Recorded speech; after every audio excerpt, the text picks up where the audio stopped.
Bienvenue sur notre chaîne. N'oubliez pas de vous abonner pour ne pas manquer les nouvelles vidéos. Bon visionnage. En repensant à mon passé, je me demande souvent comment ma vie a pu prendre des tournants aussi inattendus. Mes premières années étaient simples, j'ai grandi dans une maison modeste où la loyauté, l'amour et la confiance étaient des valeurs fondamentales. Mes parents, bien qu'imparfaits, formaient un couple dévoué, et j'ai toujours supposé que je suivrais leurs traces. J'admirais leur engagement inébranlable et je n'aurais jamais imaginé que ma vie prendrait une direction si différente. En grandissant, je me suis accroché à ces leçons, croyant que si je faisais tout comme il faut, je trouverais la même stabilité et le même bonheur. J'ai travaillé dur, poursuivi mes passions, et rencontré quelqu'un qui semblait partager mes idéaux. Mais la vie s'est avérée plus compliquée, les valeurs que je chérissais ont été mises à l'épreuve de manière inattendue, et la vie parfaite que j'avais imaginée a commencé à s'effondrer. Par un matin frais de novembre, je me suis retrouvé dans l'allée à laver ma Mustang de 2008, symbole de la liberté et du contrôle que je recherchais dans ma vie chaotique. Alors que d'autres trouvaient la paix dans des passe-temps comme le golf, je préférais le rituel apaisant de m'occuper de ma voiture. En la nettoyant, je ne pouvais pas me défaire de l'impression que le temps s'envolait et qu'il annonçait de profonds changements à venir. En espérant que les 12 journées d'automne durent un peu plus longtemps, je terminais l'intérieur de la voiture quand une visiteuse inattendue a brisé ma tranquillité. Une voiture, conduite de manière erratique, a freiné brusquement devant ma maison. J'ai reconnu la conductrice, ou du moins je le croyais, c'était Judy, ma belle-mère. Elle est sortie en titubant, les larmes coulant sur son visage, et j'ai tout de suite su que quelque chose n'allait pas. Elle a laissé sa voiture en biais dans la rue et a couru dans l'allée, les yeux en pleurs. Elle s'est blottie contre moi et s'est mise à sangloter de manière incontrôlable. « Allez, Judy » ai-je dit doucement, « viens à l'intérieur et dis-nous ce qui se passe. » Je l'ai conduite dans la cuisine et l'ai fait asseoir. « C'est un idiot » a-t-elle crié. « Veux-tu boire quelque chose, Judy » ai-je demandé. « Tu as du thé » a-t-elle répondu entre deux sanglots. J'ai hoché la tête, lui ai apporté une tasse et ai préparé du thé. « Donne-moi tes clés de voiture pour que je la gare correctement, ai-je dit. Elle m'a tendu les clés et je suis allé garer la voiture dans l'allée, puis j'ai appelé ma femme Penny pour qu'elle nous rejoigne. En revenant, j'ai apporté le thé, du sucre, du lait et une part de gâteau au chocolat qu'elle avait apporté la veille. « Merci, Donnie » a sangloté Judy. « Penny, tu as de la chance de l'avoir, tu n'auras probablement jamais à t'inquiéter que ton mari te trompe. » J'étais sidéré. Je ne pouvais pas croire qu'Ed, le père de Penny, ait trompé Judy. Alors que je commençais à partir, Judy m'a attrapé la main. « Donnie, tu fais partie de la famille, toi aussi. »« Je veux te parler » a-t-elle dit. « D'accord, Judy, que se passe-t-il » ai-je demandé. « Pourquoi les hommes trompent-ils » a-t-elle demandé. Je me suis senti mal à l'aise. « Maman, certains disent que les hommes sont « câblés » pour répandre leurs gènes. Peut-être que papa a une forte pulsion, mais ça ne le rend pas excusable, a dit Penny. Je ne parle pas de tous les hommes, a répliqué Judy. Je parle de ton père, qui a promis de me rester fidèle et qui ne tient pas cette promesse. Maman, tu sais qu'il t'aime, a enchaîné Penny, mais parfois, il lutte contre sa nature. Tu ne peux que tenter de surmonter ça. Quand il m'a épousée, il a juré de faire passer notre mariage avant tout le reste, a répondu Judy. La sonnette a retenti, mettant fin à la discussion pour l'instant. Je vais ouvrir, ai-je dit, soulagé par la diversion. J'ai ouvert la porte et j'ai trouvé Ed, l'air abattu. Salut, Don, a-t-il dit doucement. Judy est là ? Ils sont dans le salon, ai-je répondu. Il est entré et je suis retourné laver ma voiture pour me vider l'esprit.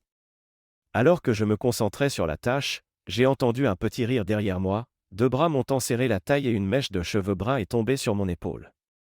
Donnie, est-ce que tu m'aimes ? A demandé Penny. Bien sûr que je t'aime, Penny, ai-je répondu. Je gère une crise familiale et j'ai besoin de ton aide. Pourrais-tu faire griller des steaks et aider ta mère à se calmer ? Il pourrait vraiment divorcer, cette fois. Ça s'est déjà produit ? Ai-je demandé. Plusieurs fois, a-t-elle répondu. Ils s'aiment mais repassent toujours par les mêmes problèmes. Papa semble sérieux cette fois quant à se faire aider. Il sait qu'il ne peut pas s'en sortir seul. Peut-être que ta mère aurait dû taper du poing sur la table bien plus tôt, ai-je suggéré. Qu'est-ce que tu veux dire? A demandé Penny. Si j'avais été à sa place, je l'aurais quitté dès la première infidélité, ai-je dit. Il faut qu'ils assument les conséquences de leur choix. Il doit comprendre que ces actes pourraient lui coûter sa femme et sa famille. Penny m'a regardé, choquée. Ses lèvres ont commencé à trembler alors qu'elle tentait de retenir ses larmes, sur le point de craquer. Je l'ai serrée dans mes bras pour la calmer. Je ferai n'importe quoi pour toi, ai-je dit. Donnie, c'est facile à dire pour toi. Tes parents sont parfaits, tu n'as jamais eu à faire face à ce genre de situation. Je ne veux pas que mes parents divorcent ou se retrouvent seuls quand on aura des enfants. Je veux qu'ils soient des grands-parents aimants, et qu'on forme tous une famille unie, sans devoir s'inquiéter de qui inviter et qui ne viendra pas, a-t-elle déclaré. D'accord chérie, ai-je répondu, je vais aider. Je m'occupe du barbecue, et tu pourras envoyer ton père me voir pendant que tu parles à ta mère. Quand ce sera prêt, on pourra peut-être discuter tous ensemble sur la terrasse. Je n'étais pas d'accord avec ce que je faisais, mais j'aimais Penny et je comprenais son besoin de garder sa famille unie. Nous voulons tous que nos familles restent intactes, même quand nos parents font défaut. J'ai donc passé l'après-midi à discuter avec mon beau-père. On a parlé de ma Mustang, de sport, de grillade. Il essayait de faire le connaisseur, mais je savais qu'il bluffait, surtout quand il a menti au sujet d'une voiture qui n'existait même pas. Finalement, je lui ai demandé. Alors, qu'est-ce qui se passe avec Judy? Il a semblé encaisser un coup, puis il a failli pleurer. Je ne voulais pas la blesser. Elle n'aurait jamais dû la prendre, a-t-il dit. J'ai pensé, quel grand classique, si tu ne voulais pas la blesser, pourquoi faire exactement ce qui blesse? Je suis resté calme, mais j'étais furieux intérieurement, m'imaginant à sa place, faisant du mal à Penny. J'avais envie de le mettre dehors. Judy méritait mieux, elle devrait divorcer, me suis-je dit. Je repensais à mon père et à mon oncle Steve, tous deux des hommes bien. N'importe lequel d'entre eux aurait apprécié une femme comme Judy, alors que cet idiot essayait simplement de sauver la face en prétendant avoir besoin de se reconnecter à l'église. J'ai dû me retenir de rire à cette idée. Plus tard, Judy et Penny nous ont rejoints sur la terrasse pour dîner. Ed a joué le mari repentant, mais on voyait bien qu'il cherchait surtout à se sauver une fois de plus. Au bout d'un moment, je me suis éclipsé à l'intérieur, où j'ai ri à en pleurer. En revenant, Penny m'a lancé un regard étrange, pendant qu'Ed faisait mine d'attendre sa canonisation. Judy, elle, souffrait vraiment, déchirée entre l'envie de le mettre dehors et celle de sauver ce qui restait de leur mariage. Elle comptait sur nous pour l'aider à faire le bon choix. Donnie, tu crois qu'une thérapie de couple pourrait t'aider? A demandé Judy. J'ai jeté un œil à Ed, qui m'a fait un léger signe de tête, puis à Penny, qui a fait de même pour tenter de sauver le mariage de ses parents. Finalement, j'ai regardé Judy dans les yeux, sincèrement, et j'ai répondu. La thérapie peut t'aider à surmonter les problèmes et à mettre le doigt sur des aspects de la relation qu'on ne verrait pas autrement. Ce n'était pas un mensonge, je l'avais déjà entendu dire dans une émission. Alors, Judy a hoché la tête. D'accord, on va essayer. Elle a attrapé la main d'Ed et lui a souri. Penny m'a regardé et je me suis senti coupable, je faisais ça pour elle, mais ça me laissait un goût amer. Je me suis excusé, prétextant devoir montrer quelque chose à Ed dans le garage. Une fois là-bas, je l'ai attrapé par la gorge et plaqué contre le mur. Espèce de salaud, ai-je sifflé. C'est la dernière fois que je mens pour sauver ta peau de mari infidèle. Si tu trompes encore Judy, tu auras plus qu'un divorce à craindre. Compris. Il a vite hoché la tête et je l'ai relâché. Nous sommes retournés à la cuisine, où j'ai souri en faisant mine que tout allait bien, tandis qu'Ed était visiblement secoué. Plus tard dans la soirée, Penny et moi avons passé un bon moment, mais un peu plus d'un mois plus tard, 3 jours après Noël, nous nous sommes retrouvés à la morgue, face au corps d'Ed. L'employé a tiré le drap avec un geste brusque, révélant la dépouille sans vie d'un homme autrefois plein de vitalité. Penny s'est effondrée en larmes, Judy s'est détournée, et je suis entré dans un état de choc, l'esprit envahi par des pensées absurdes. L'employé nous a demandé de l'identifier, et Judy et Penny ont acquiescé. Je suis désolé pour votre perte, a-t-il dit, son sourire de compassion paraissant presque sinistre. Nous avons aidé Penny à sortir de la morgue, où un détective nous attendait. Alors, c'était votre mari?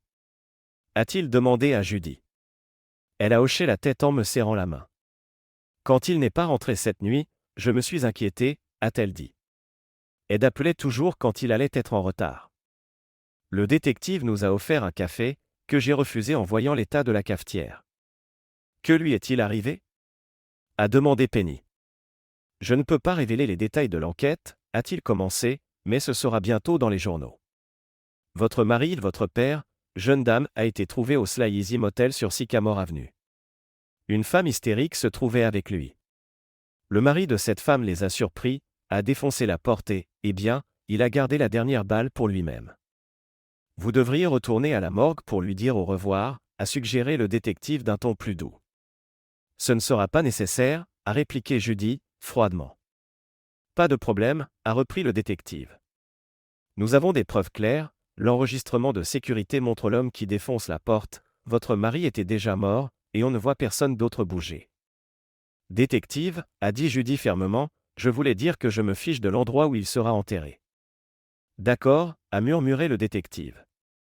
Judy s'est levée et je l'ai suivie, Penny la regardant puis s'adressant au détective. Elle est contrariée. Le détective a simplement hoché la tête. Une fois dehors, Judy a éclaté en sanglots sur mon épaule, et je les ai reconduites. Toute la journée, des gens sont passés pour nous présenter leurs condoléances. Notre voisine Tania est venue avec quelque douceur. « Comment tu tiens le coup » a-t-elle demandé. J'ai haussé les épaules. « Ça va aller, mon grand, on est amis, tu sais, a-t-elle dit. Je sais que tu passais beaucoup de temps avec Ed. Je vous voyais discuter pendant que tu astiquais ta Mustang. Tania, ai-je murmuré, je ne supportais pas ce type. C'était un infidèle en série, c'était dans sa nature. Elle a ri. Mais Judy l'aimait. Il était son premier en tout, c'est pour ça qu'elle lui pardonnait encore et encore. Sans lui, elle serait perdue. Mais Tania se trompait. Les semaines suivantes, la colère de Judy envers Ed n'a fait que grandir. Elle a même refusé d'assister à ses funérailles au début, mais je l'ai convaincue d'y aller pour Penny. Finalement, Penny s'est fâchée contre nous deux, surtout quand j'ai refusé de prendre la parole lors de la cérémonie. Je ne trouvais rien de bien à dire sur Ed, et même ses meilleurs amis ont galéré pour le panégyrique. Ed y était. Ed. Il fallait le connaître. Après les funérailles, Judy s'est beaucoup rapprochée de nous, mais certains détails la mettaient hors d'elle, comme quand elle voyait des émissions où un mari trompait sa femme. Penny et moi parlions souvent de la façon dont on pourrait aider Judy. Penny a semblé se remettre assez vite de la mort de son père et la vie a repris son cours. Environ 3 mois plus tard, nous avons organisé une réception, invitant tous les hommes célibataires qu'on connaissait pour Judy. À 43 ans, elle ressemblait plus à la sœur de Penny qu'à sa mère. Mais Judy ne savait pas flirter ni socialiser, elle qui n'avait connu qu'Ed, qui l'avait séduite à ses 18 ans. Nous savions qu'elle aurait besoin de temps pour s'adapter, alors nous avions prévu d'organiser d'autres rencontres du même genre. Après la fête, en rangeant, j'ai remarqué le téléphone de Penny sur le comptoir et j'ai vu qu'elle avait un message. Pensant que c'était de sa mère, j'ai regardé, puis je me suis figé. Penny échangeait des textos avec un autre homme. En lisant ces messages, j'ai compris qu'elle le voyait en secret. Sous le choc, je suis resté là, le sentiment que mon monde s'écroulait. Comment avais-je pu passer à côté de ça ? Penny et moi passions pourtant tant de temps ensemble. Quand trouvait-elle le temps ? Puis, ça m'a frappé, Penny avait toujours défendu son père, même quand il se faisait prendre en flagrant délit. Elle disait que c'était dans sa nature. Peut-être qu'elle lui ressemblait plus que je ne le pensais. Après tout, on ne peut pas lutter contre sa nature, j'imagine. Il devait s'attendre à ce que je réagisse comme Judy, et que je finisse par accepter. Judy aimait Ed malgré tout, elle lui pardonnait, peut-être pour cette raison jusqu'à la fin. Sa colère n'était peut-être pas due au fait qu'il l'ait encore trompée, mais parce que sa mort lui avait volé l'occasion de lui pardonner une fois de plus. Quelqu'un lambine sur le nettoyage, a souri Penny. Mais c'est pas grave, j'ai fait le plus gros. On monte dans la chambre, mon chéri ? J'ai besoin de travailler sur les freins, ai-je répliqué, observant son expression passer de la tristesse à la frustration. Ça va prendre combien de temps ? A-t-elle demandé. Toute la nuit, si je fais tout, ai-je répondu. On peut le faire demain. C'est peut-être à moi de m'en occuper, demain, a-t-elle lancé, laissant entendre qu'elle avait d'autres projets en tête. Sa proposition m'a irrité. Croyait-elle vraiment que j'aurais envie d'être avec elle alors qu'elle fricotait avec un autre ? Chérie, j'adorerais reporter ça et rester au lit avec toi, ai-je dit. Si tu m'aimais vraiment, tu ferais les freins plus tard, a-t-elle lancé. Si tu m'aimais vraiment, tu me laisserais les faire maintenant, ai-je rétorqué. Qu'est-ce qui te prend, Donnie? D'habitude, tu me veux toute la journée, mais là, tu es distant. Tu sais combien de femmes ici m'ont dit que j'avais de la chance de t'avoir? Même Tania a dit qu'elle ferait des folies avec toi si je n'étais pas là. Eh bien, demain est un autre jour, ai-je dit, la plantant là. D'accord, a-t-elle lancé en me voyant m'éloigner. Mais je savais ce qui se passait, elle voulait absolument du sexe ce soir parce qu'elle n'avait rien de prévu. Demain, elle serait trop fatiguée après avoir été avec son amant. Peut-être que je me trompais. J'ai repensé à une émission TV où un mari jaloux, persuadé que sa femme le trompait, avait détruit une voiture qu'il croyait appartenir à l'amant. En fait, c'était un cadeau pour lui. La femme l'avait quitté le lendemain. Le matin suivant, je suis parti travailler comme d'habitude. Penny m'a préparé le petit déjeuner et j'ai dit. Désolé, je t'aime Penny. Mais qu'est-ce qui te prend ce matin? A-t-elle demandé, souriante. Je voulais juste que tu saches à quel point je tiens à toi, ai-je dit, me sentant coupable, comme si j'essayais de l'empêcher de faire quelque chose qu'on regretterait tous les deux. Au travail, je me suis plongé dans mes tâches et, à 9h30, j'avais déjà de l'avance. J'ai décidé de partir plus tôt. En partant, Penny a appelé. Salut mon chéri, a-t-elle dit, on déjeune ensemble? Avec plaisir, ai-je répondu. Chez nous ou au restaurant? Attends, j'ai un autre appel, a-t-elle fait. Quelques secondes plus tard, elle est revenue. On peut remettre ça à demain? Maman a besoin de me parler. Je risque d'être occupé, ai-je dit, raccrochant avec mes soupçons ravivés. J'ai aussitôt appelé Judy. Comment se passe ta journée? Ai-je demandé. Mieux, maintenant que j'entends la voix de mon gendre préféré, a-t-elle plaisanté. Ton seul gendre, ai-je rappelé, mais je suis flatté. Tu as parlé à Penny aujourd'hui? Elle va te demander quelque chose bientôt, je crois. Ne me présente plus tes copains, a-t-elle répliqué en riant. Je ne suis pas prête à sortir avec qui que ce soit. Non, juste un dîner tous les trois, ai-je dit. Oh, ça a l'air sympa. Je ferai semblant d'être surprise quand elle appellera, a-t-elle répondu. À plus, Judy. Bonne journée, ai-je conclu. Cet appel m'a retardé d'une dizaine de minutes. J'ai alors compris que Penny m'avait juste appelé pour vérifier que j'étais bien au travail, sans doute en reprenant les « astuces » de son père, qui se faisait souvent coincer. J'ai filé directement au motel et j'ai vite repéré la Ford Focus de Penny sur le parking. Je savais quelle chambre elle occupait. Une femme de ménage se trouvait là, et je lui ai glissé $50 pour qu'elle ouvre discrètement la porte. En entrant, je l'ai vue, essayant de s'habiller en vitesse. Je l'ai attrapée, l'ai tirée hors du lit et plaquée violemment au sol. Donnie, qu'est-ce que tu fais? A hurlé Penny en essayant de me séparer de lui. Je me suis relevé calmement et j'ai enlevé ses mains de sur moi. Ne me touche plus jamais, ai-je lancé froidement. J'ai appelé ma secrétaire pour lui dire que j'étais malade et que je ne reviendrais pas de la journée ni le lendemain. Ensuite, j'ai composé le 911 pour signaler une agression. Penny est restée assise sur le lit, silencieuse, tentant de parler, mais je lui ai ordonné de se taire. Donnie, quand on rentrera, a-t-elle commencé. On n'a plus de « chez nous », ai-je coupé. Je ne vivrai pas avec une femme infidèle. Va chez ta mère. La police est arrivée et je suis sorti pour leur parler. C'est moi qui ai appelé, ai-je dit. Vous n'avez pas l'air blessé, a remarqué l'un des agents. Pas moi, lui, ai-je répondu en désignant Rick, toujours inconscient. Ils m'ont menotté et mis à l'arrière de la voiture pendant que l'ambulance arrivait. J'étais trop abasourdi pour protester. Au poste, j'ai été accusé de suspicion d'agression. Sans preuve claire, ils ne pouvaient me retenir que pour enquête. Je n'avais pas envie de parler. Dans la cellule, avec 8 autres, je me suis assis sur un banc, l'esprit perdu. Il y a une différence entre suspecter son conjoint de tromperie et en avoir la confirmation. Certains s'en remettent et se séparent, d'autres laissent la haine les consumeurs et la procédure de divorce devient violente. Mais moi, je n'éprouvais ni haine ni désir de vengeance. J'aimais profondément Penny, et jusqu'à ce que je la trouve dans cette chambre de motel, j'imaginais passer toute ma vie avec elle. La voir avec Rick, un homme plus âgé, chauve et bedonnant, m'a brisé. Je ne comprenais pas. Si elle voulait quelqu'un comme ça, pourquoi m'épouser? C'était elle qui m'avait courtisé au départ. Perdu dans mes pensées, j'ai entendu un policier corpulent crier mon nom. Don Osmond. Je me suis approché des barreaux. 2 autres policiers étaient à ses côtés. Vous allez me tirer dessus? Ai-je demandé. Non, espèce d'idiot, vous êtes libéré sous caution, a-t-il répliqué. Par qui? Ai-je demandé. Il m'a lancé un regard vide. Qu'est-ce que ça peut faire? Quelles sont les charges? Qui a payé? Depuis combien de temps je suis là? Ai-je insisté.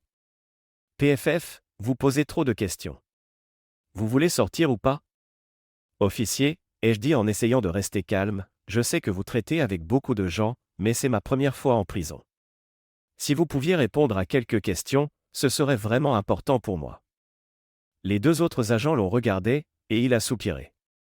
Très bien, il est 14 heures, vous êtes là depuis environ 2 heures. Je me suis approché et j'ai murmuré pour que seuls les policiers m'entendent. J'ai surpris ma femme avec notre voisin dans un motel. Je sais que j'ai mal réagi, mais je ne veux plus les voir ni l'un ni l'autre. Si c'est Penny qui a payé la caution, je préfère rester ici. Désolé, gamin, a-t-il dit. C'est elle. Elle a pleuré tout le temps. Mais t'inquiète pas, un gros type et son avocat ont parlé au procureur, ils ne portent pas plainte. Je ne leur ferai pas trop confiance. Tu pourras rester quelques jours ici pour te calmer, puis te libérer toi-même. Je me suis rassis, remarquant le regard interrogateur des autres détenus. Ils se demandaient sans doute pourquoi je ne partais pas. Penny voulait certainement me faire libérer par culpabilité, mais je refusais son aide. Je n'arrêtais pas de repenser à la façon dont j'avais poussé Judy à pardonner à Ed alors que je ne pouvais pas faire la même chose pour Penny. Le même officier est revenu plus tard. Osmond, quelqu'un d'autre est là pour toi, pas la première. C'est sa mère, Judy. Elle est dans la salle d'interrogatoire. Tu veux la voir? Oui, ai-je dit. Ils m'ont menotté et conduit dans une pièce séparée par une vitre par balle. Je me suis assis et j'ai croisé le regard de Judy de l'autre côté. Donnie, a-t-elle dit, que se passe-t-il? Penny m'a juste dit que tu as frappé ton voisin et que tu ne la laissais pas te payer la caution. Judy, elle m'a trompé, ai-je dit. Le visage de Judy s'est décomposé. Avec lui? C'est ignoble. Mais pourquoi? De ce qu'elle m'a dit, tu étais toujours. Un grand homme en costume bon marché a frappé à la cloison. Excusez-moi, a-t-il dit, vous êtes Don Osmond? J'ai hoché la tête. Pouvez-vous venir me parler dans la salle de conférence, en face? Les policiers m'ont détaché.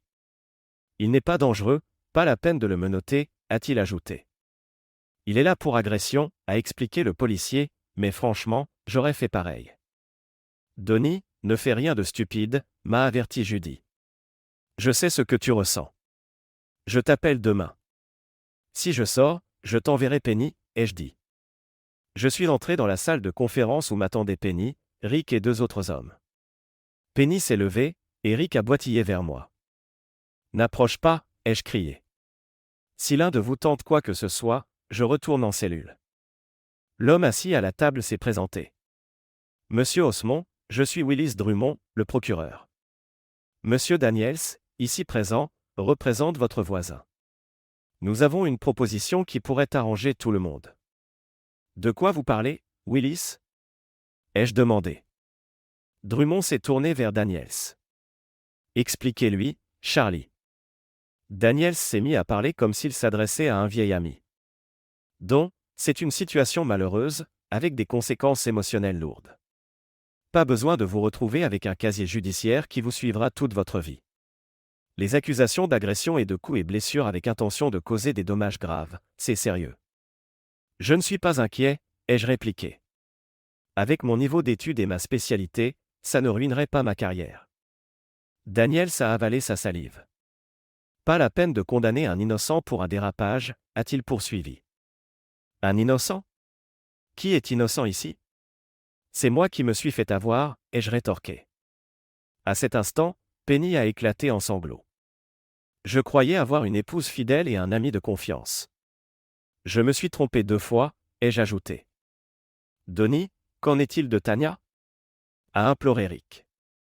Elle n'a rien fait, pourquoi la faire souffrir? Tania mérite de connaître la vérité. Elle vaut mieux que toi, ai-je dit. Peut-être qu'elle s'en remettra et qu'elle trouvera quelqu'un qui la mérite. Non, a gémi Rick. Ne lui dis rien. Daniel s'est intervenu. Écoutez, voici la proposition, mon client n'engagera aucune poursuite si vous acceptez d'oublier toute cette histoire. Je n'oublierai pas, ai-je lâché. J'irai jusqu'au procès, et quand le jury saura pourquoi j'ai tabassé votre client, il comprendra. Je le citerai dans ma demande de divorce, et je témoignerai contre lui dans celui de Tania.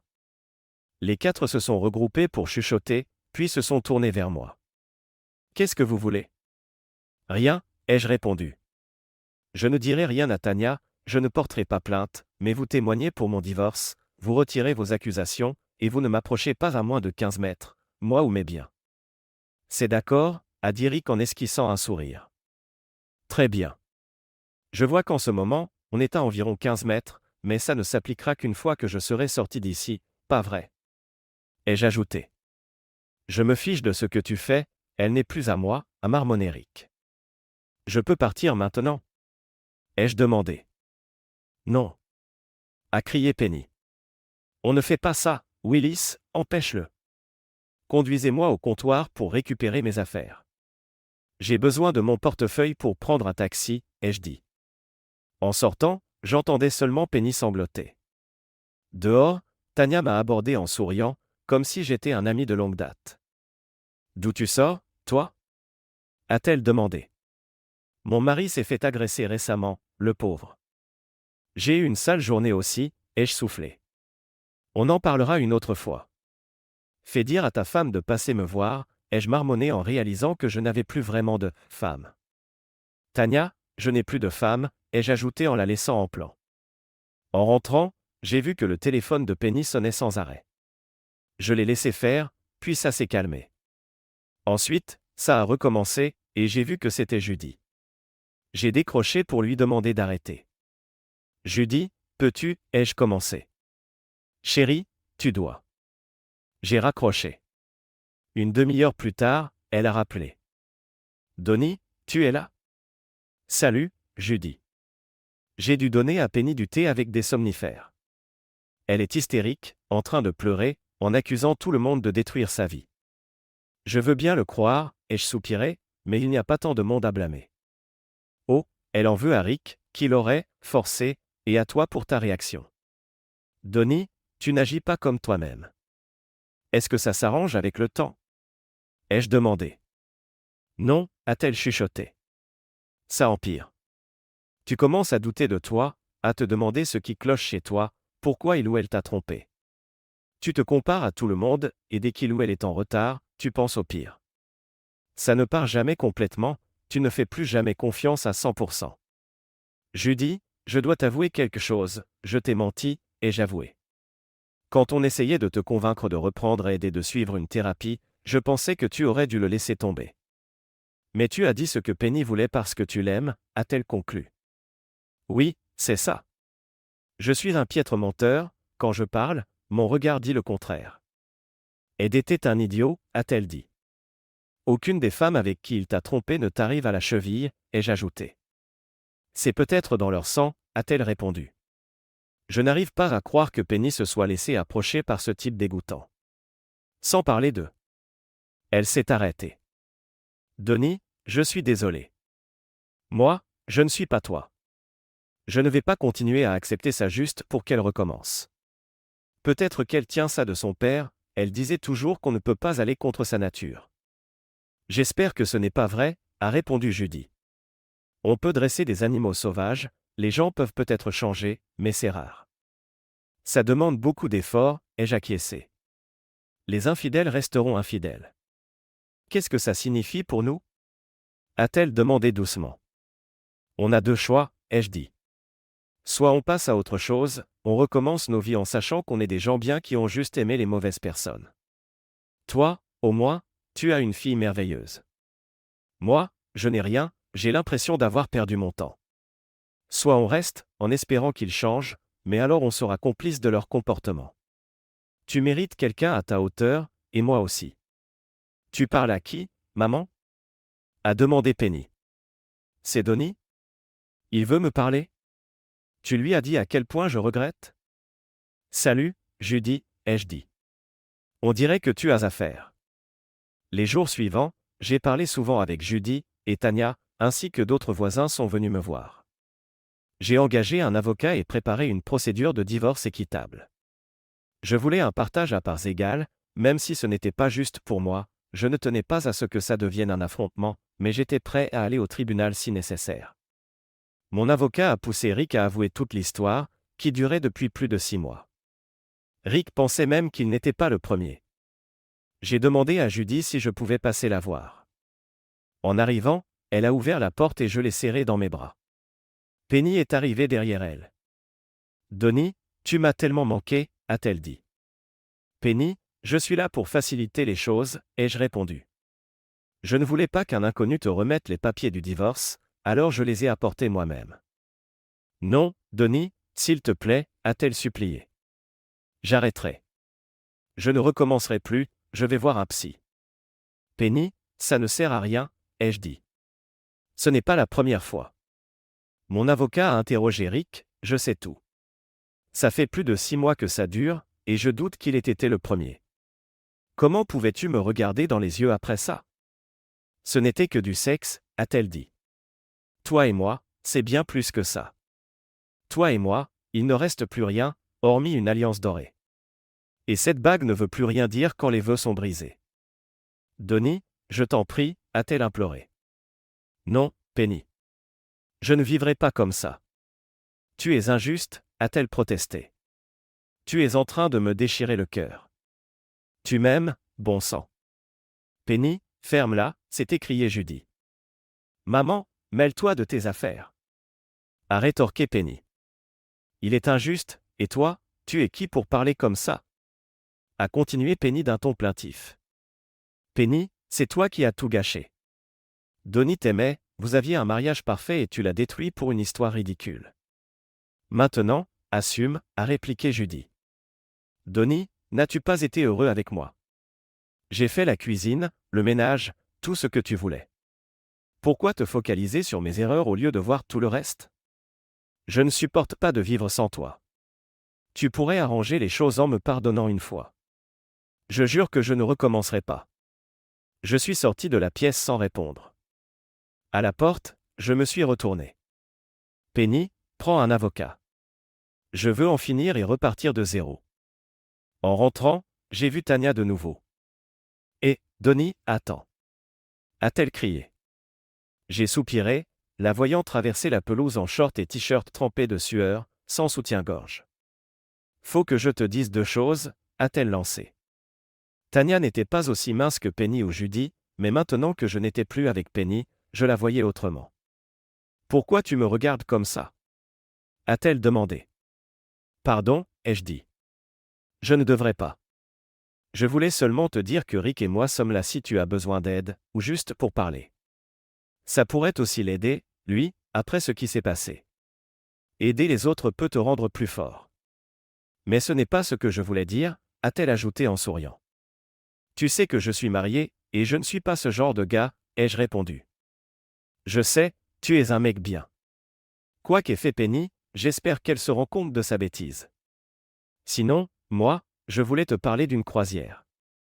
Un de nos clients organise une croisière pour célibataires, il reste des cabines disponibles. 10 jours de plaisir au soleil, ça pourrait t'aider à oublier et à guérir. Qui sait, tu rencontreras peut-être quelqu'un. Je vais y réfléchir, Tania, ai-je dit. Mais je ne crois pas être prêt à fréquenter qui que ce soit avant que le divorce ne soit prononcé. Tu es un chic type, Donnie. Quoi qu'il se soit passé avec Penny, j'espère qu'elle comprendra la chance qu'elle a perdue. Tiens-moi au courant si tu changes d'avis. J'ai fait de mon mieux pour arranger les choses avec Penny. Mon avocat a géré la procédure de divorce et j'ai continué ma vie.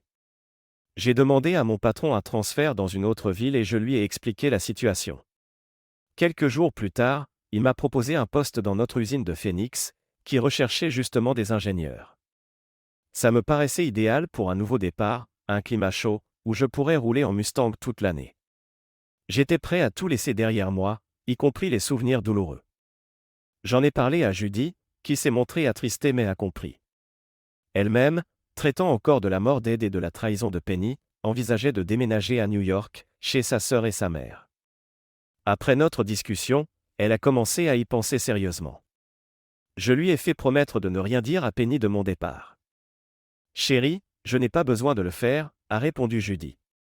Penny est obsédée par toi. Elle passe son temps à te suivre, terrorisée à l'idée que tu refasses ta vie ailleurs. Elle est devenue furieuse en te voyant parler avec Tanya sur le perron. Elle l'a insultée de tous les noms et a pleuré pendant des heures.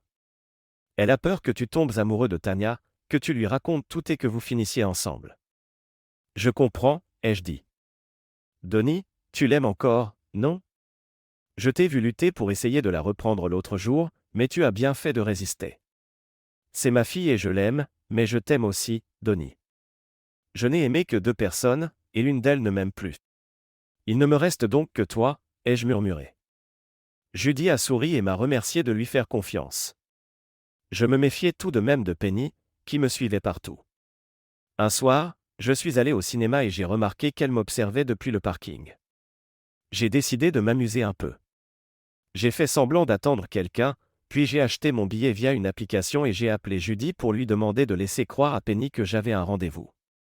Penny est sortie de sa voiture en trombe pour me chercher, mais je suis déjà entré dans la salle. Avec une quinzaine de films à l'affiche, elle ne savait pas lequel j'avais choisi. 2 heures plus tard, en sortant, j'ai fait mine de dire au revoir à une personne imaginaire. Penny est apparue, furieuse. « Arrête tes bêtises, Donnie » a-t-elle hurlé. « Tu es venu tout seul. Je t'ai suivi depuis la maison. Habitue-toi à me voir seul, ai-je lancé. Bientôt, je ne le serai plus. Je finirai par rencontrer quelqu'un. Tu l'as déjà rencontré, imbécile, a-t-elle rétorqué. Elle me ressemble trait pour trait. Tu dois juste oublier ma petite erreur. J'ai ri et je suis parti, conscient que Judy avait raison. J'avais confiance en Judy pour ne rien dire à Penny, mais j'avais besoin de quitter la ville sans que Penny sache où j'allais. La solution est venue d'une source inattendue. Le lendemain, on a frappé à la porte de derrière. C'était Rick, l'air très mal à l'aise, comme s'il n'avait pas sa place ici. Tanya l'observait depuis leur perron, souriante. Je ne voulais pas venir, a-t-il dit, mais elle m'a forcé. Il a jeté un œil derrière lui vers Tanya. Entre, ai-je lancé, assez fort pour qu'elle entende. Voilà, j'ai fait tout ce que tu as exigé, et je te remercie de n'avoir rien dit à Tanya. Mais si elle ne m'avait pas poussé, j'aurais fini par t'appeler quand même. On a un problème. On n'a pas de problème en commun, ai-je répliqué. C'est vrai, a-t-il reconnu. Mais on veut tous les deux protéger Tanya, et on a un souci avec ton ex. Penny me menace de tout balancer à Tanya si je ne l'aide pas à te reconquérir. Elle dit que ce n'est pas juste qu'un seul d'entre nous sauve son mariage alors qu'on a tous les deux trompé nos conjoints. Elle me fait chanter, elle veut que je l'espionne pour lui rapporter tes faits et gestes, pour te convaincre de revenir. Je l'ai observé en silence, comprenant qu'il pouvait m'être utile. D'accord, fais-le, ai-je dit. Hein? A-t-il fait, surpris. Penny connaît l'histoire de la croisière que Tanya prépare pour moi? Je ne crois pas, a-t-il répondu. Parfait, dis-le lui.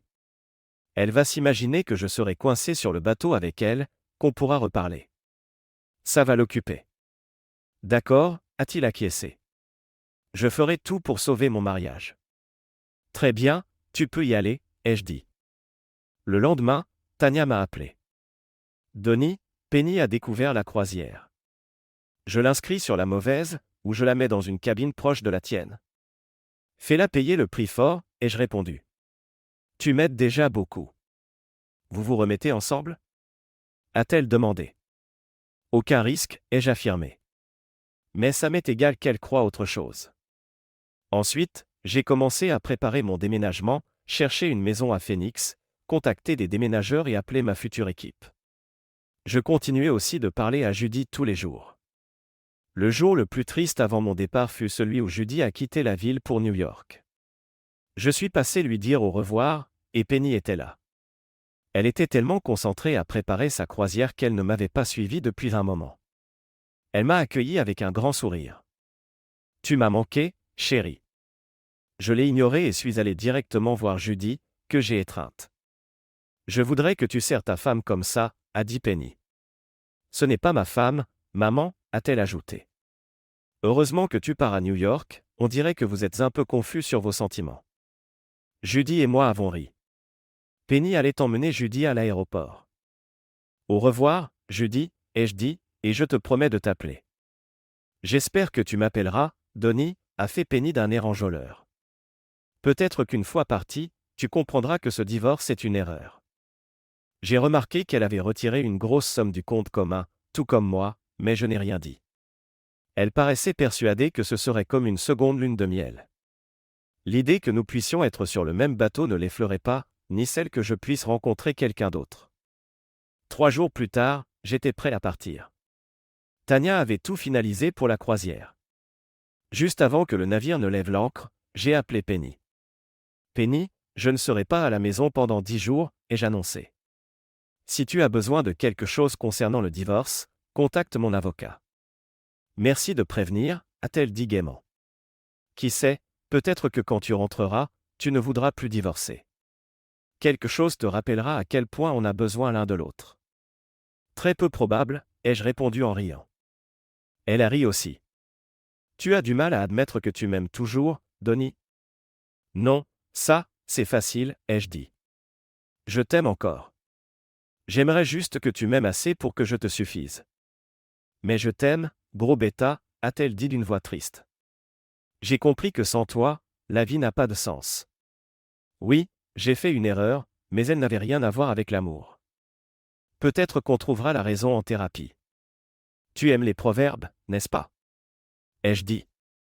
Alors, en voilà un, on ne peut pas lutter contre sa nature. Elle a eu un regard étrange, et j'ai raccroché. 6 heures plus tard, le navire était en pleine mer, quasiment hors de portée réseau, quand mon téléphone a sonné. Je l'ai regardé, un sourire aux lèvres, devant ce paysage. J'ai imaginé Penny en train de fixer son hublot. T'es où? A-t-elle hurlé au téléphone. J'ai fait tout le bateau et je ne t'ai pas trouvé. Qui a dit que j'y étais? Ai-je ri. Comment veux-tu qu'on se réconcilie si on ne passe pas du temps ensemble? A-t-elle crié. Tu ne veux pas que je rentre à la maison, tu ne me parles presque plus, tu me laisses en plan. Je deviens folle. Je t'aime, Donnie. La communication a coupé, et j'ai continué à rire en regardant le rivage s'éloigner. J'ai ensuite décidé d'appeler ma seule amie. Salut, Judy, ai-je dit quand elle a décroché. Donnie. A-t-elle répondu joyeusement. Ça fait tellement longtemps que tu n'as pas appelé, presque 4 heures. Je crois que j'ai fait une bêtise, a-t-elle soudain lâché. Tu ne peux pas imaginer ce que c'est de vivre avec 2 vieilles femmes prétentieuses. J'ai éclaté de rire, sachant que Judy a un sens de l'humour qui me remonte toujours le moral. Arrête de mentir, Judy. Tout le monde est content de t'avoir. Donnie, tu sais quelle heure il est? A-t-elle fait. On dit que le temps guérit toutes les blessures, ai-je répliqué. Ils ont tort, a-t-elle répondu. Je parie que ta mère te fait un délicieux tapioca, ai-je plaisanté. Reprends la route, mon grand. Le lendemain après-midi, je suis arrivé à Phoenix. J'ai d'abord mis ma Mustang dans le garage.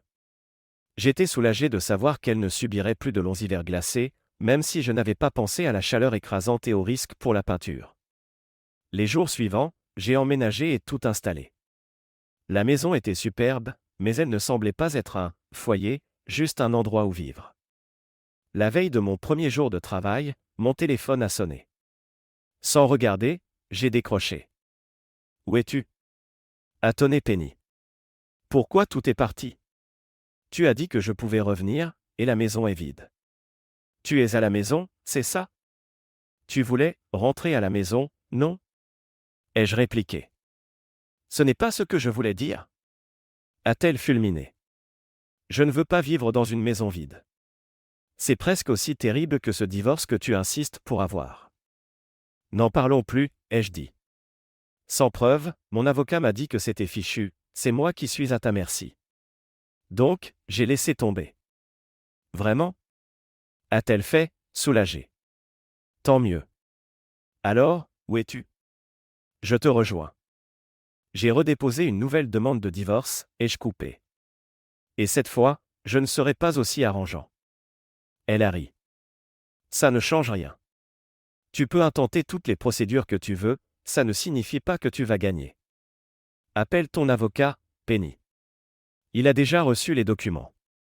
Non seulement j'aurai le divorce, mais tu ne garderas quasiment rien.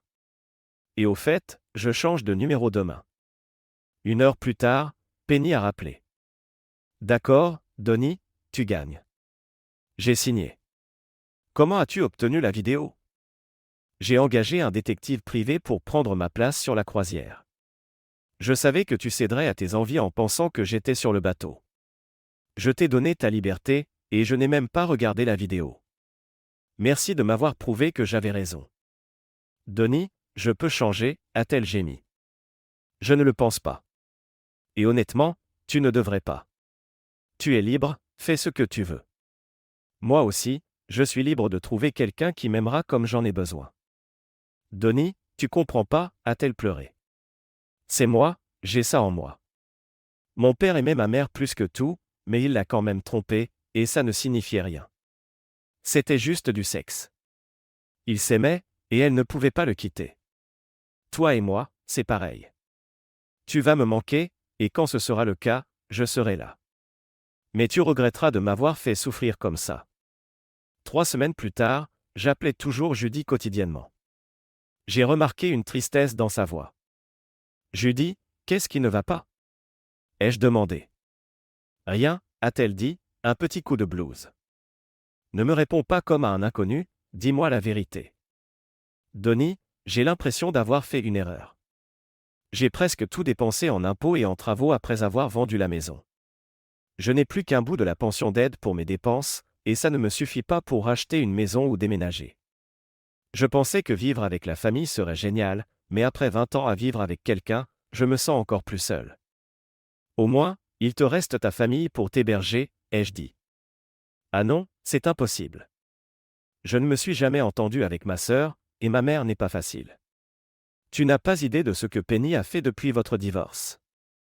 Je ne veux pas le savoir, et je ne parlais pas d'elle. Viens vivre chez moi, j'ai plus qu'assez de place.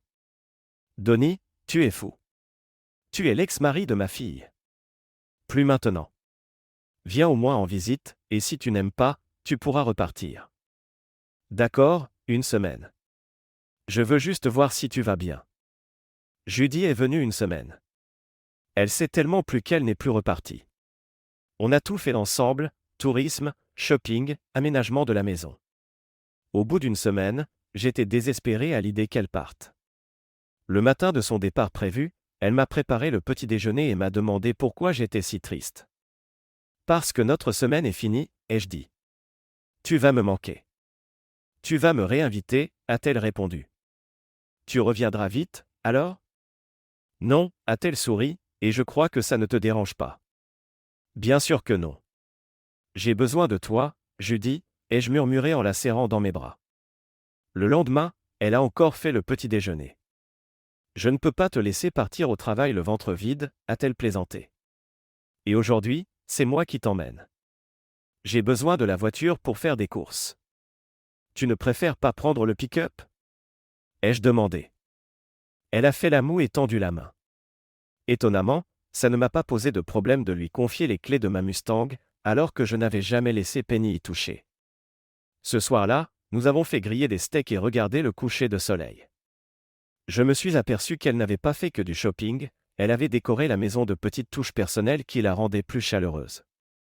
Les semaines suivantes, nous avons pris notre temps, sortant au cinéma, au restaurant ou faire des balades en voiture pour photographier les paysages. Mais surtout, on profitait de soirées tranquilles chez nous. J'avais parfois peur de rester à la maison trop souvent, redoutant ce qui pourrait arriver entre nous. 5 mois plus tard, c'était l'anniversaire de Judy.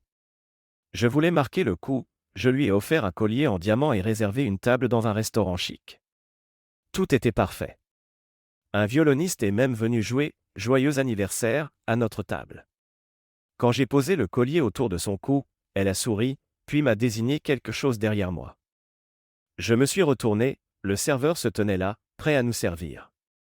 Je disais juste, « Monsieur, que votre épouse est la plus belle femme ici », a-t-il dit. Il a raison, ai-je répondu. Donnie, remercie-le au moins, a ri Judy. Ou corrige-le, puisqu'il pense qu'on est mariés. Je ne peux pas assez le remercier, parce que ça reviendrait à dire que j'ai une part de responsabilité dans ta beauté. Et je ne l'ai pas corrigé, parce que ça ne me dérange pas qu'on nous prenne pour mariés. Prête pour le dessert? Oui, a-t-elle dit. On peut l'emporter et le manger à la maison? Le fait qu'elle dise « à la maison » au lieu de « chez toi » m'a fait chaud au cœur. De retour chez nous, la soirée s'est terminée de la plus belle des manières. À 30 ans, je me suis rendu compte que je n'avais pas besoin d'autre chose pour être heureux. Le lendemain, on a à nouveau dîné ensemble, et elle a noté d'un ton amusé. Tu te rends compte, 5 mois qu'on partage la même maison et qu'on n'a jamais parlé de ça. Hier, c'était la première fois. Oui, et nous ne sommes pas du genre à coucher avec quelqu'un juste pour passer le temps, ai-je murmuré. Exact, a-t-elle ri, on est plutôt du genre à aimer profondément et exclusivement. Nous avons fait un pacte de ne plus parler d'Ed ni de Penny. Le passé était derrière nous, nous ne voulions que construire notre avenir. Nous avions trop de bons moments pour laisser la place aux souvenirs douloureux. Nous n'avons même jamais évoqué l'idée de nous marier. Mais le passé a fini par nous rattraper. Notre erreur fut d'envoyer ses affaires de New York à Phoenix. Penny est allée chez sa grand-mère et sa tante pour retrouver sa mère, et elles lui ont donné notre adresse sans savoir. Un samedi, alors que j'étais sorti acheter de quoi faire un barbecue, Penny a débarqué. Judy n'a pas eu d'autre choix que de la laisser entrer, en espérant que je reviendrais tard. Penny a vite compris que Judy ne vivait pas seule et qu'un homme partageait sa maison. Judy a confirmé, et Penny a demandé à la revoir au petit-déjeuner le lendemain pour s'expliquer. Penny est partie, s'est perdue, et a aperçu ma voiture en repartant. Judy a décidé de ne rien me dire avant qu'on se détende un peu. Alors que nous préparions le barbecue, nous avons vu quelqu'un essayer de regarder par-dessus la clôture de 2 mètres. C'était Penny, les yeux écarquillés, hurlant. On l'a fait entrer. « Je n'en reviens pas, vous deux !» a-t-elle crié. « Surtout toi, maman, qu'est-ce que papa penserait de ça ?» Penny, on n'est plus mariés, ai-je répliqué. « Pourquoi es-tu là ?» Je suis venu chercher maman, a-t-elle dit. J'espérais qu'elle saurait où tu étais.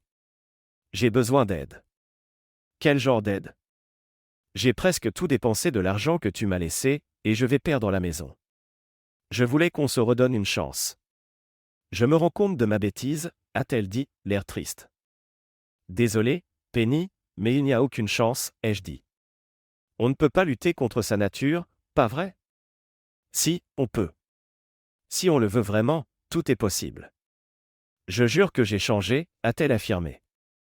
Je parlais plutôt de la nature de Judy et de la mienne, ai-je souri. Notre nature à nous, c'est de tomber amoureux et d'y rester pour toujours, sans tromper. Mais comme tu restes notre fille, on peut t'aider à garder la maison. Rentre chez toi et je te ferai un virement. En revanche, tu dois trouver un travail. Pourquoi je ne pourrais pas rester ici? A-t-elle demandé. Penny, te voir constamment me rappellerait ta trahison. Tu comprends pourquoi je suis parti. Tu veux l'argent ou pas? Bien sûr, a-t-elle acquiescé, puis elle a regardé Judy droit dans les yeux. Maman, tu ne veux pas de moi ici. Tu sais que si j'avais la moindre chance, tu perdrais Donnie. Il pense t'aimer, mais au fond, il m'aime encore. Il reste avec toi parce que tu es comme moi, et il sait que tu ne le tromperas pas. Judy et moi avons éclaté de rire. Nous avions déjà eu toutes ces discussions. Il n'y avait aucune comparaison possible entre elle et Penny. Je préférais la douceur de Judy à l'égoïsme de Penny, et Judy savait bien que je n'avais Dieu que pour elle. Penny est repartie le lendemain matin, furieuse de ne pas pouvoir rester. Mais c'était mieux pour nous. On se sentait coupable, Judy et moi, d'une certaine façon, mais on était heureux de nos choix. Plus tard, on a appris que Penny avait couché avec plusieurs hommes du quartier, dont certains de nos amis, alimentant les rumeurs. Un matin, Tania a surpris 2 d'entre eux quittant la maison et les a confrontés, leur disant qu'ils n'avaient pas honte de s'afficher chez la maîtresse du quartier. Ils lui ont rétorqué de se mêler de ses affaires et de surveiller plutôt son propre mari, laissant entendre que c'était la vraie raison de mon divorce. Tania a alors harcelé Rick, qui a fini par tout avouer. 2 jours plus tard, alors que Penny était en train de faire ses valises, Tania l'attendait dans l'obscurité. J'ai toujours cru qu'on était amis, a dit Tania en sanglotant. Mais on l'est, a répondu Penny, choquée. Tu avais tout, Penny, une belle maison, une bonne situation, et un mari qui t'adorait. Pourquoi est-ce que ça ne te suffisait pas? A demandé Tanya. Je ne pensais pas qu'il le découvrirait, a admis Penny. Je l'aime, mais je ne pouvais pas me contrôler. C'est plus fort que moi, comme mon père. On ne peut pas lutter contre sa nature quand le désir s'en mêle. Alors on ne peut pas lutter, a répété Tanya avant de tirer sur Penny. Tanya a appelé les secours et a attendu la police. On a conclu à un crime passionnel, et Tanya a écopé de 8 à 15 ans de prison. Rick a promis de l'attendre et de lui rendre visite chaque semaine. De mon côté, Judy et moi nous sommes mariés après la mort de Penny. Nous avons réalisé que nous n'avions plus qu'un seul pilier, l'un pour l'autre.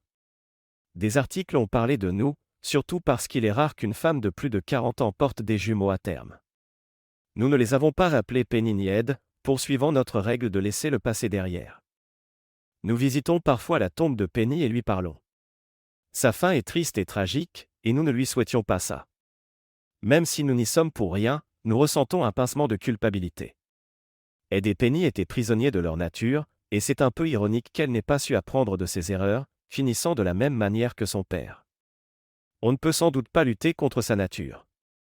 Quant à nous, malgré tout, nous avons une autre, ils vécurent heureux. Merci de regarder et n'oubliez pas de vous abonner pour ne pas manquer les nouvelles histoires.